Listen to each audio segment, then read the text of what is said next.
सलाम आदाब नमस्ते सत श्री अकाल। मैं हूं आदिल और आप देख रहे हैं सच की आवाज टीवी। जी हां दोस्तों, भाजपा वाले और खास तौर पर अन्य भक्तों को एक्चुअली पानी में डूब कर मर जानी चाहिए, क्योंकि इस भाजपा वाले ने हिंदुस्तान को बर्बाद करके और नेस्त नाबूद करके रख दिया है। जी हां दोस्तों, सबसे पहले एनआरसी लाकर मुसलमानों को परेशान किया, फिर जीएसटी लाकर व्यापारियों को परेशान किया, उसके बाद अब एमएसपी खत्म करके किसानों को ये भाजपा सरकार परेशान कर रही है। और यही नहीं दोस्तों, बल्कि ये भाजपा सरकार हिंदुस्तान को बेच डाला है। जी हां, पेट्रोलियम की अगर बात किया जाए, गैस की बात किया जाए और इसी तरीके से एयरपोर्ट की बात किया जाए, तो बड़े बड़े एयरपोर्टों को अब बड़े बड़े पेट्रोलियम को भी बेचने की साजिश चल रही है। यहां तक कि हिंदुस्तान भी अब खतरे में आ चुकी है। सबसे पहले मैं किसानों का एक एड आपको दिखाता हूं कि भाजपा सरकार किस तरीके से वोट अपने पक्ष में करने के लिए एड दिखा रहा था और लोगों के दिलों को जीत रहा था। लेकिन जब लोग उसके ऊपर भरोसा करने के बाद वोट डाला और सरकार बनाने में कामयाब रहा, उसके बाद फिर इसी भाजपा सरकार ने किसानों के अंदर किस तरीके से उंगली किया वो एड आपको दिखाता हूं। उसके बाद आपने दिमाग में खुद सोचिए कि हिंदू मुसलमान की बात कर रहा है या फिर हिंदुस्तान की बात कर रहा है, क्योंकि आज मुसलमान खतरे में नहीं है, हिंदू खतरे में नहीं है, मुसलमान खतरे में नहीं है, बल्कि ये हिंदुस्तान ही खतरे में है। जी हां दोस्तों, सबसे पहले एड को देखिए और इन तमाम चीजों को मैं एक एक करके समझाऊंगा। फिर मिलते हैं एड के बाद, तब तक के लिए एड देखिए। किसान तो सिर्फ जूझने के लिए पैदा हुआ है, खेतीबाड़ी से कुछ नहीं मिलता बेटा। बहुत जल्द मिलेगा फसल उगाने का ज्ञान भी, फसल का सही दाम भी और किसान होने का सही मान भी। अच्छे दिन आने वाले हैं बाबा। वो कैसे? मोदी जी को जिताएंगे, भाजपा को बहुमत दिलाएंगे, तभी अच्छे दिन आएंगे। अच्छे दिन आने वाले हैं। कमल का बटन दबाएंगे, भाजपा जिताएंगे। इतनी करूंगा।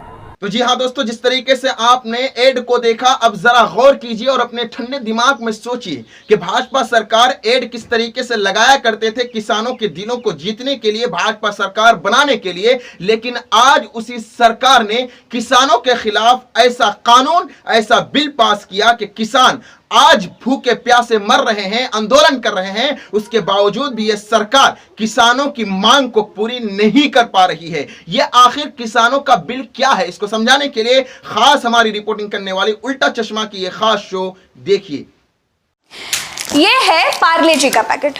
है कोई माइका लाल जो इसको 5 के बजाय दुकानदार से 3 रुपए में खरीद ले जाए?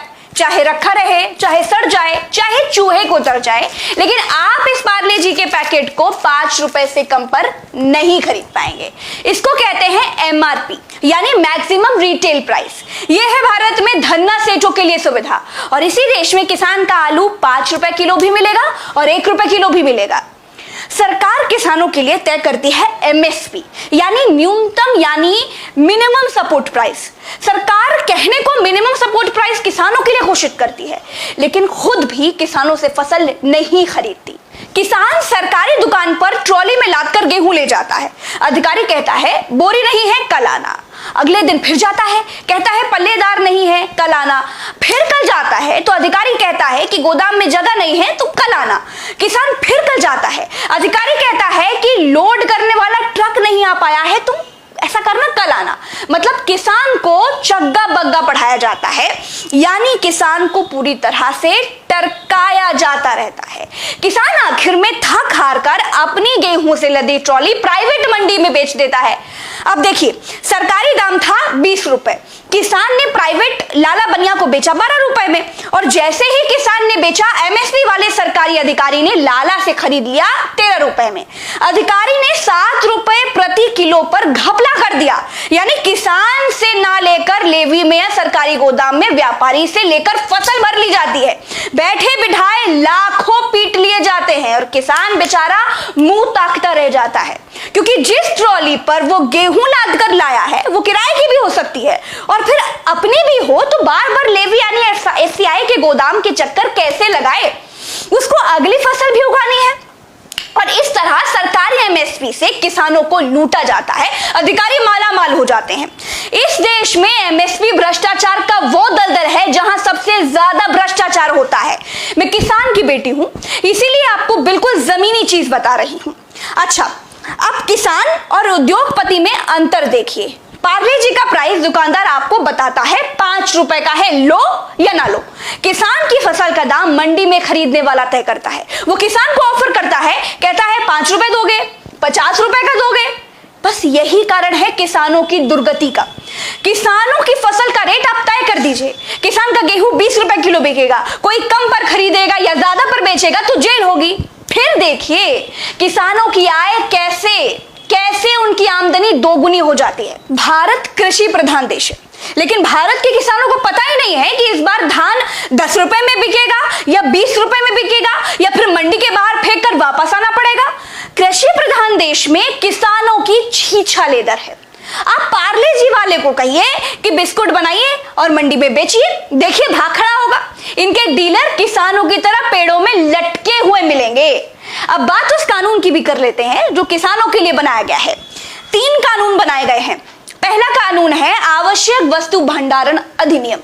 पहले यह होता था कि खाने पीने की कुछ जरूरी फसलें होती थी जिनकी जमाखोरी अपराध थी। कोई जमाखोरी करता था तो उसे जेल होती थी। अब नए कानून में सरकार कहती है आपदा और युद्ध को छोड़कर जितनी जमाखोरी मतलब जितना भंडारण करना है करो। अब होगा ये कि किसान की तो छत टपकती है, वो तो छप्पर के नीचे रहता है, वो भंडारण तो कर नहीं सकता। और किसान को फसल के बाद चाहिए भैया पैसा। वो अगली फसल में लगाएगा, वो अगली फसल को उगाएगा, वो फसल को घर में रखकर करेगा क्या? अब बड़े बड़े उद्योगपति किसान से अनाज खरीदकर अपने गोदामों में भर लेंगे। बाजार में जब अनाज की शॉर्टेज हो जाएगी तब महंगा बेचेंगे। ये कानून यानी आवश्यक वस्तु भंडारण अधिनियम सरकार ने किसको फायदा पहुंचाने के लिए बनाया है वो आपको आगे कुछ दिनों में जब महंगाई बढ़ेगी तब पता चल जाएगा। इस कानून को बनाने की कोई जरूरत नहीं थी, लेकिन ये सरकार है, बहुतों को बनाया है। दूसरा कानून है कॉन्ट्रैक्ट फार्मिंग। मतलब अगर पार्ले जी कंपनी को बिस्किट बनाने के लिए गेहूं चाहिए तो पार्ले जी वाला 20-25 गांव के किसानों से गेहूं उगाने के लिए कहेगा। सारे किसान गेहूं उगाएंगे, पार्ले जी वाले को देंगे। अब कॉन्ट्रैक्ट फार्मिंग में पार्ले जी वाली कंपनी फसल लगाते समय ही बता देगी कि गेहूं भैया लगाओ, 20 रुपए में हम खरीद लेंगे। अब किसानों को दिक्कत यह होगी कि अगर किसान प्राइवेट कंपनी से बॉन्ड भर लेगा और गेहूं के दाम 25 की जगह बाजार में भाव 40 पहुंच गए तब किसानों का घाटा हो जाएगा। अगर 4 किसान गेहूं की जगह आलू उगाना चाहते हैं तब क्या होगा? कॉन्ट्रैक्ट फार्मिंग में यहां दिक्कत है, पेच भी यहीं फंसा है। सरकार जब एमएसपी तय करती थी तो किसान के पास आजादी रहती थी कि वो एफसीआई के गोदाम में सरकार को अनाज बेचे या फिर मंडी में बेचे या फिर किसी लाला बनिया को अपने लोकल खरीदार को दे दे। मान लीजिए सरकार ने एमएसपी तय की 20 रुपए, मान लीजिए बाहर मंडी में बिक रहा है 30 रुपए में, तो किसान बाहर 30 रुपए में बेच लेता था। सरकारी एमएसपी में किसान कभी सरकार को ही बेचने के लिए बाध्य नहीं था, लेकिन कॉन्ट्रैक्ट फार्मिंग में किसान बाध्य होगा प्राइवेट कंपनी को पहले से तय किए दाम में फसल बेचने के लिए, चाहे बाजार का भाव जो भी हो। कानून में कहीं भी एमएसपी का जिक्र नहीं किया गया है, यानी जो प्राइवेट कंपनी पहले से दाम तय करके किसान से फसल खरीदेगी वही एमएसपी होगी। हल्ला हंगामा इसीलिए है क्योंकि किसानों का कहना है कि सरकार प्राइवेट कंपनियों को आगे कर रही है, उनसे दाम लगवा रही है जिससे सरकार पतली गली पकड़कर निकल ले। क्योंकि बीजेपी पहले से ही कह रही है कि एमएसपी सरकार पर फालतू का बोझ है और ये सब कुछ एमएसपी से पीछा छुड़ाने के लिए किया जा रहा है। तीसरे पर आते हैं। तीसरा है कृषि उत्पाद एवं वाणिज्य कानून। यहाँ इस कानून में सरकार कहती है कि किसान मंडी के अलावा कहीं भी अपनी फसल बेच सकता है, ऑनलाइन बेच सकता है। तो भैया सरकार जी ये तो पहले से था, मेरा पका हुआ आम लखनऊ की दुबग्गा मंडी में बिकता है क्योंकि वो पास है और पके हुए आम को ज्यादा देर तक रखा नहीं जा सकता, तो सबसे पहले उसे मंडी पहुंचाना होता है। तो दुबग्गा मंडी पास है इसलिए पका हुआ आम दुबग्गा मंडी में बिकता है। मेरा कच्चा दशहरी आम दिल्ली की आजादपुर मंडी में बिकता है, ट्रक से लोड होकर जाता है। और देसी आम यानी जिस आम का अचार बनता है, जिसका सिरका बनता है, खटाई बनती है, वो आम दूसरे जिले की फरसपुर मंडी में बिकता है। और कुछ कटा फटा टूटा फूटा आम जो छोटे आम बाग से आड़त दिया ले जाता है, कहीं भी बेच सकते हो वाला कानून तो जुमला है।